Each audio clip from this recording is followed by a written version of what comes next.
আমাদের ডেরিভেটিভের next part শুরু হচ্ছে। এই পার্টে আমরা ডেরিভেটিভের অ্যালজেব্রাগুলো কী কী, মানে দুটো ফাংশন যদি থাকে তো তাদের যোগ বিয়োগ গুণ ভাগের ক্ষেত্রে আমরা কিভাবে ডেরিভেটিভ চ্যাপ্টারে অ্যাপ্রোচ করব সেগুলো দেখে নিচ্ছি। কি বলা আছে? Algebra of derivative of functions. Since the very definition of derivatives involve limits in a rather direction fashion, we expect the rules for derivatives to follow closely that of limits. We collect this in the following theorem. এখানে বলেছে লিমিটে আমরা অ্যালজেব্রাগুলো যেভাবে পড়েছিলাম এই যে ডেরিভেটিভের চ্যাপ্টারেও সেমভাবে আমরা পড়ব। দেখে নেব নিচের দিকে কীভাবে দেওয়া আছে। Theorem 5, let f and g be two functions such that their derivatives are defined in a common domain. Then এখানে বলেছে f এবং g হচ্ছে দুটো রিয়েল ভ্যালুড ফাংশন, মানে ডোমেন হচ্ছে রিয়েল নাম্বারের সেট থেকে রিয়েল নাম্বার। এই দুটো ফাংশন f এবং g be two functions such that their derivatives are defined in a common domain. বলেছে তাদের যে ডেরিভেটিভগুলো হবে ওই দুটোর সেগুলো একটাই ডোমেনের মধ্যে ডিফাইন্ড করা আছে। যদি f এর ক্ষেত্রে ডোমেন রিয়েল নাম্বারের সেট হয় তো সেক্ষেত্রে g এর ক্ষেত্রেও সেম ডোমেন থাকবে। তারপরে কী বলেছে 4টা স্টেটমেন্ট আমরা দেখে নিচ্ছি। তো বলেছে 1 নম্বরে derivative of sum of two functions is sum of the derivatives of the functions. বলেছে ফাংশন দুটার যোগফল করে যদি ডেরিভেটিভ করি তো সেটা হয়ে যাবে কি আলাদা আলাদাভাবে ডেরিভেটিভ করে তাদের যোগফল। এই যে d d x f of x plus g of x কী হয়ে যাচ্ছে? D d x of f of x plus d d x plus g of x. এখানে বলছে ফাংশন দুটো যোগ করে দেওয়ার পর যদি ডেরিভেটিভ করি সেটা সমান সমান হবে ফাংশনগুলোর আলাদা আলাদাভাবে ডেরিভেটিভ করে দেন যোগ। ডেরিভেটিভ অফ, তারপর 2 number, derivative of difference of two function is difference of the derivative of the functions. আগের মতো সেম, জাস্ট এখানে প্লাস ছিল এখানে মাইনাস হয়ে যাবে। এই যে d d x f of x minus g of x equal to হয়ে যাবে d d x f of x minus d d x g of x. Same, just যোগের জায়গায় মাইনাস হয়ে যাবে। এখানে 3 number, derivative of product of two function is given by the following product rules. এখানে দুটো ফাংশনের গুণ থাকলে কি হবে? প্রোডাক্ট। এই যে F of x dot D G of x যদি দুটো ফাংশন যদি প্রোডাক্ট আকারে থাকে দেন সেক্ষেত্রে আমরা ডেরিভেটিভটা কিভাবে করব? ডিডিএক্স। এটার প্রমাণ আমি আগের ভিডিওতে করে দেখিয়ে দিয়েছি, তবুও আমি একটু বলে দিচ্ছি। এখানে হয়ে যাবে ddx of f of x, প্রথম ফাংশনটার আগে ডেরিভেটিভ করব, তার সাথে দ্বিতীয় ফাংশনটা স্থির থেকে যাবে সেমভাবে, তারপর প্লাস লিখব, তারপরে তারপরের ক্ষেত্রে প্রথম ফাংশনটা স্থির থেকে যাবে আর দ্বিতীয় ফাংশনটা ডেরিভেটিভ করব। আরেকবার বলছি, দুটো ফাংশন যদি গুণ আকারে থাকে তো তার ডেরিভেটিভ কিভাবে হবে? প্রথম ফাংশনের এই যে দুটো ফাংশন আছে এফ এবং জি, প্রথম ফাংশনের ডেরিভেটিভ, দ্বিতীয় ফাংশন স্থির থাকবে, প্লাস প্রথম ফাংশন স্থির, দেন দ্বিতীয় ফাংশনের ডেরিভেটিভ। তারপরে সিম্পলিফাই করে যেটা অ্যান্সার আসবে ওটা হচ্ছে আমাদের প্রোডাক্ট অ্যান্সার আর কি, এই প্রোডাক্টের ক্ষেত্রে। তারপর 4 নম্বরে কি বলছে? Derivative of coefficient of two function is given by the following quotient rule whenever the denominator is non-zero. এখানে বলেছে ddx of f of x by g of x। এই যে দুটো ফাংশন যদি ভাগ আকারে থাকে তো কি করব? সেভাবে এটা দেখিয়ে দিচ্ছি। তো একটা লম্বা করে ভাগ টান দেব, তো নিচে কি হয়ে যাবে? যে নিচের যেটা ফাংশন আছে সেটার স্কোয়ার হয়ে যাবে, দেন প্রথম ফাংশন যেটা উপরের ফাংশন আছে সেটার কি করব? ডেরিভেটিভ করব, দ্বিতীয় ফাংশন স্থির থাকবে, মাইনাস প্রথম ফাংশন স্থির থাকবে, দ্বিতীয় ফাংশনের ডেরিভেটিভ করব।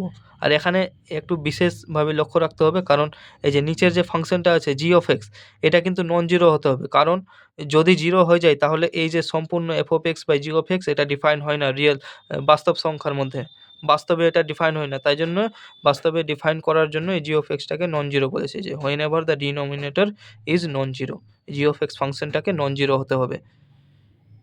এইগুলো আমাদের অ্যালজেব্রা অফ ডেরিভেটিভ।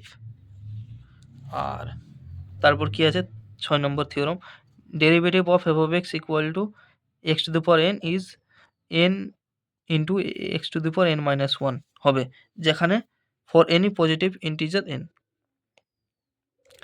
এটার প্রমাণ আমি করে দেখিয়ে দিয়েছি আগের পার্টে। আর দেখে নিই কী ডেরিভেটিভের মধ্যে সূত্রগুলো আছে। এটা দেখে নিব, এটা এক্সাম্পল আছে। Find the derivative of f of, এগুলো এক্সাম্পল, এগুলো দেখে নিতে হবে। জাস্ট আগে যেগুলো মানে এলজেব্রা অফ ডেরিভেটিভের যেগুলো সূত্র দেখলাম ওগুলো ইউজ করে প্রয়োগ করে করেছে। তারপরে F of x equal to sine X, এটারও প্রমাণ আমি সেকেন্ড লেকচারে আমি করে দিয়েছি। সাইন এক্সের ডেরিভেটিভ কী হয়, কস এক্স। টেন এক্সের ডেরিভেটিভ হয় সেক স্কোয়ার এক্স, এটাও আমি করে দিয়েছি, আগের ভিডিওতে পেয়ে যাবো। এই যে সেম সেক স্কোয়ার এক্স।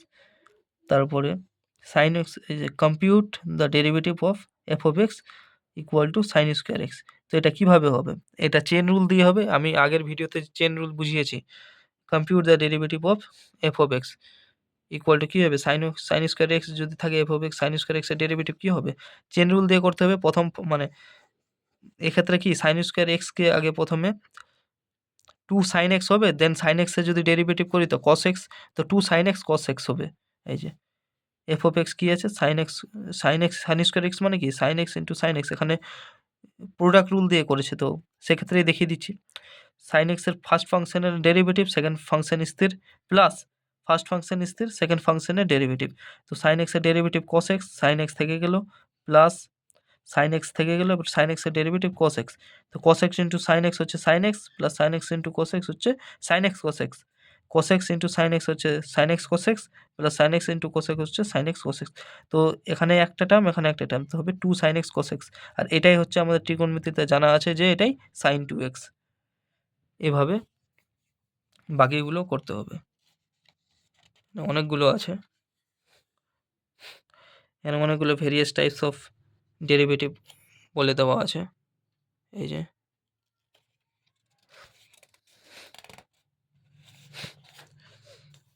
এখানে অনেকগুলো এক্সাম্পল করে দেওয়া আছে, জাস্ট এগুলো রুল অ্যাপ্লাই করলেই এক্সাম্পলগুলো হয়ে যাবে। এখানে সামারি, এই যে যা আমরা শিখলাম সম্পূর্ণ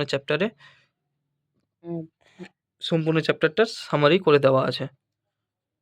the expected value of the function as dictated by the points of the left of a point defines the left hand limit of the function and at that point similarly the right hand limit। এখানে বলেছে যে derivative, sorry এটা লিমিটের part চলে গেল, তবুও বলে দিচ্ছি কোনো একটা ফাংশনের লিমিট কখন কোনো পয়েন্টে এক্সিস্ট করবে, যখন সেই পয়েন্টে ফাংশনের right hand limiting value equal to left hand limiting ভ্যালুটা সেম হয়। যাই হোক আমি এই পার্টটা করিয়ে দেবো। Limit of a function at a point is the common value of the left and right hand limits if they coincide. এই জিনিসটা যেটা বললাম ওটাই, এটা লিমিটের পার্ট। যাই হোক আমি এটা লিমিট না, আমি ডেরিভেটিভ থেকে শুরু করছি। এই যে ডেরিভেটিভ এখান থেকে following are some of the standard limits. এই যে এই জিনিসটা limit x to the power n minus a to the power n by x minus n equal to হচ্ছে n into a to the power n minus.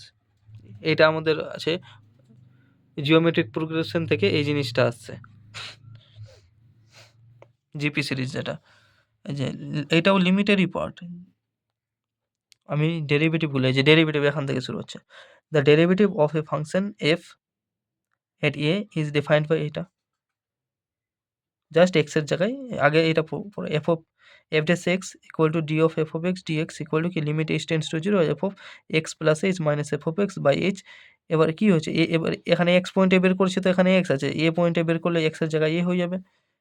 সেমভাবে বাকি সূত্রগুলো করে দেওয়া আছে, আরও সূত্র আছে যেগুলো প্র্যাকটিস করলে নিজে থেকে বের করা যায়।